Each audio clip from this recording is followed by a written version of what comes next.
Bien-aimés, je vous salue au nom de notre Seigneur Jésus-Christ. Je voudrais vous exhorter sur les vendeurs chassés du temple. Irritation des sacrificateurs. Voilà le titre. Luc, c'est dans Luc chapitre 19 à partir du verset 45 jusqu'à 48. Je vais faire la lecture et expliquer par après. Il entra dans le temple et il se mit à chasser ceux qui vendaient. Leur disant, il est écrit, ma maison sera une maison de prière, mais vous en avez fait une caverne de voleurs. Il enseignait tous les jours dans le temple, et les principaux sacrificateurs, les scribes et les principaux du peuple cherchaient à le faire périr. Mais ils ne savaient comment s'y prendre, car tout le peuple l'écoutait avec admiration. Amen. Il entra dans le temple et il se mit à chasser ceux qui vendaient. C'est qui? C'est Jésus. C'est Jésus qui était entré dans le temple et a commencé à chasser tous les vendeurs. Ça veut dire quoi? Dans le temps, il y avait vraiment le bordel dans le temple. Ils vendaient des choses à manger, des viandes et tout comme ça. Alors, normalement, l'église, c'est pas fait pour un marché. L'église, c'est là où on écoute la parole de Dieu, on fait des prières, on travaille pour faire des délivrances, pour libérer les gens, pour enseigner les gens, mais pas pour apporter nos matériels et commencer à vendre. Voilà pourquoi Jésus avait pris autorité sur ces satanistes qui voulaient un peu mettre la confusion dans l'église de Dieu. Nous allons continuer. Leur disant, il est écrit, ma maison sera une maison de prière. Il est écrit, ma maison sera une maison de prière. Ça sera une maison de prière et non une maison de marchandises. Là où on va commencer à marchander, à vendre. Non, des choses. Mais vous en avez fait une caverne de voleurs. Et ils ont amené la marchandise là-bas parce qu'ils voient qu'il y a des gens qui viennent, donc ils peuvent aussi commercer pour en profiter. Donc partout, ils trouvent bon à vendre. Or, à l'église, c'est interdit. C'est interdit, bien-aimé, de vendre à l'église, même s'il y a de la population à l'église. Jamais, même les livres, livres chrétiennes, ça se vend pas à la porte de l'église, ça se vend pas. C'est pas là où on doit vendre les choses. Vous avez des boutiques ailleurs, au centre-ville. Donnez des communications, communiquer, pour que les gens aillent là-bas voir ce que vous avez. Ou appeler après l'église les gens, vos fidèles, qu'on a ouvert une boutique, bien aimé, allez-y, c'est dans telle adresse, vous pouvez acheter telle chose, si vous voulez faire vos commerces. Mais pas à l'église. L'église, c'est pour Dieu, c'est pour la parole de Dieu, c'est pour tout ce qui est spirituel, tout ce qui sauve l'âme.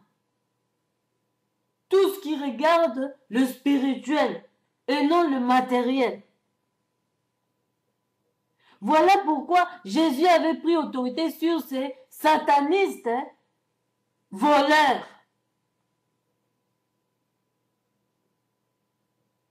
qui ont amené la confusion dans l'église de Dieu. Alors, bien-aimés,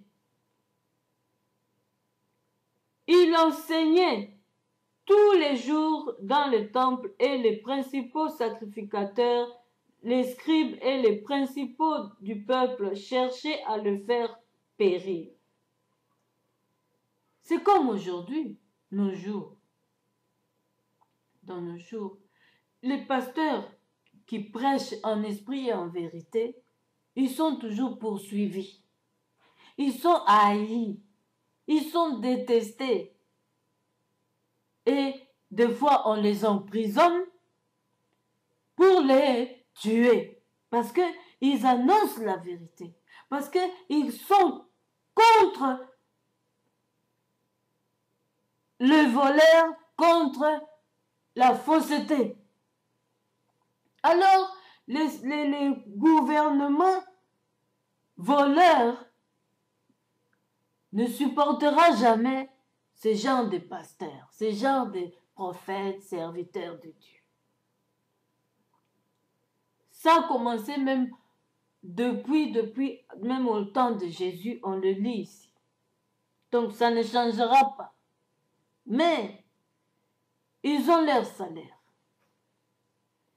Mais ils ne savaient comment s'y prendre car tout le peuple l'écoutait avec admiration. Quand ce n'est pas encore ton temps qu'on te tue ou qu'on te fasse quoi que ce soit, qu'on t'emprisonne ou quoi, même s'ils ont envie de t'arrêter, de te tuer, parce que tu annonces la vérité, quand ce n'est pas encore le temps que ton créateur, ton maître avait écrit, quand ce n'est pas encore ton temps pour qu'on te tue, que ton maître avait établi, personne n'aura même la possibilité de le faire, même s'il médite du mal sur toi, serviteur de Dieu. Ils ne sauront pas encore te faire quelque chose. Mais au temps convenu que Dieu avait prévu pour qu'on t'arrête, pour qu'on t'emprisonne, pour qu'on te tue, là, ils auront toute la possibilité. C'est de même pour Jésus. En ce temps-là, il méditait déjà le mal. Le gouvernement méditait déjà le mal sur Jésus. Parce que les gens l'admiraient, ils étaient jaloux. De ses prédications, ils étaient jaloux. De tout ce qu'il faisait, des miracles. Mais comme ce n'était pas encore le temps que le monde de ténèbres puisse agir sur lui, sur son corps, il ne pouvait rien encore. Il ne pouvait rien faire encore. Alors, bien-aimés, ça c'est la première phase pour comprendre ceci. Nous allons entrer dans la deuxième. Les voleurs là, nous les avons aussi la nuit, spirituellement dans le monde pandemonium, dans le monde de ténèbres. Et que font ces voleurs dans le monde de ténèbres? Ils volent les biens des enfants de Dieu, qui sont dans la distraction, qui sont dans des querelles, dans des animosités, charnelles, qui sont encore charnelles. Ces voleurs-là ont des marchés la nuit et ils vendent les corps humains la nuit. Il y a d'autres pays, même ils vendent des corps humains dans la journée aussi, c'est connu et c'est normal chez eux, en Afrique, même en Asie. Alors, bien aimé, ces mêmes marchés existent aussi la nuit. Alors, ils vendent quoi? Ils vendent tout ce qui est humain, tout ce qui est les chrétiens ou les païens, vraiment, les païens,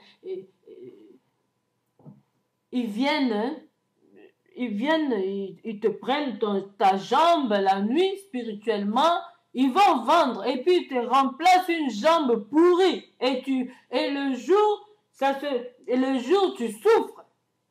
Tu as une plaie que tu ne sais cicatriser, que tu ne sais soigner. La plaie s'aggrave de jour au jour. Parce que ta vraie jambe, hein, ils ont envoyé ça au monde des ténèbres, hein, et ils ont vendu ça. Ils ont mis ça sur le marché pour vendre. Parce que toi, tu n'as plus la vraie jambe. Tu n'as plus la vraie jambe. Tu es né normal, comme Dieu a fait l'homme sans défaut, et après quelques années, tu te retrouves une jambe foutue. Ou ta tête malade. Ou un défaut quelque part qui t'arrive. Ou tu es né, tu ne sais pas marcher, comme on dit coca. À ta naissance, on a vendu tes jambes dans l'eau. Ça, c'est l'esprit des eaux. Tu ne sais marcher, tu te tires comme un serpent.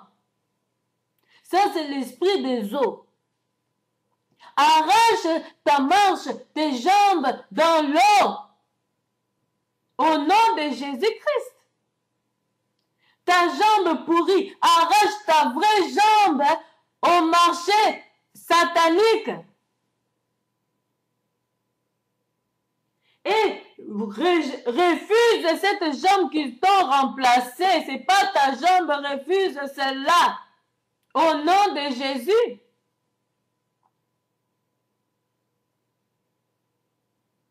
Refuse tout ce que tu as vu que ça a changé dans ton corps.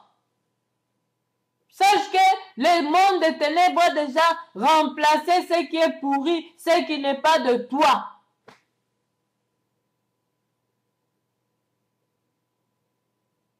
Bien-aimés, nous allons continuer comme d'habitude sur YouTube les minutes. On ne peut pas aller plus loin que 15-18. Merci bien.